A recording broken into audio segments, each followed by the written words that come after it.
L'Afrique du Sud, justement, sur place, la violence des gangs dans la banlieue du Cap ne faiblit pas. Face à cette situation incontrôlable, un sujet revient sur la table. Faut-il envoyer l'armée sur place comme en 2019 ? Cette solution, en tout cas, le président Cyril Ramaphosa ne l'exclut pas désormais.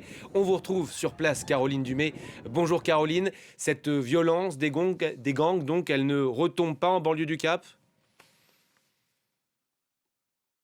Non, elle ne retombe pas et les chiffres sont effarants, hein.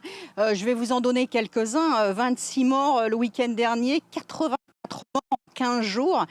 Et les chiffres donnés par la police entre mi-décembre et mi-janvier, eh bien, c'est 47 000 incidents, plus de 100 000 blessés et c'est énorme. Ça veut dire 35 coups de feu par jour dans ces quartiers métis qui sont proies à la violence depuis déjà plusieurs années. Ce sont des quartiers qui sont à une trentaine de kilomètres du centre-ville du Cap, des quartiers métis, donc extrêmement violents. La violence des gangs, malheureusement, touche tout le monde. Le week-end dernier, un jeune garçon de 13 ans a pris une balle perdue alors qu'il jouait au football. Alors évidemment, les résidents n'en peuvent plus. Ça fait des années qu'ils demandent de l'aide, mais ça fait surtout plusieurs mois, ça fait 6 mois qu'ils demandent l'intervention de l'armée.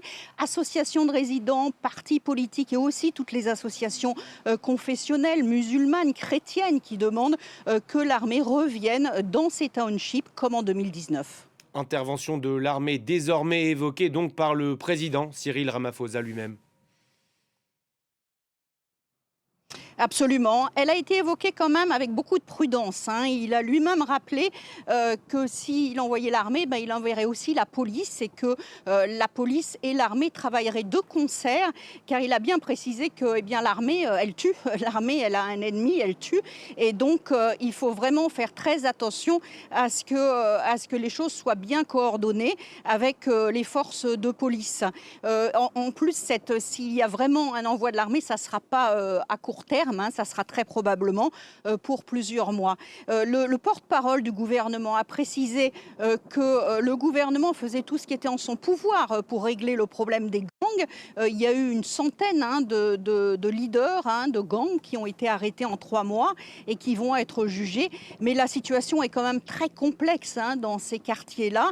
Il y a 130 gangs dans les quartiers du Cap, plus de 100 000 membres. Donc c'est vraiment énormément de personnes impliquées dans ces gangs qui sont essentiellement financés par le trafic de drogue et qui aboutissent donc à cette violence. Tout le monde ici sait qu'envoyer l'armée, ça sera un répit très probablement pour les résidents qui n'auront plus d'enfants qui seront tués par balle perdue, mais que ça ne réglera pas le problème des gangs au Cap.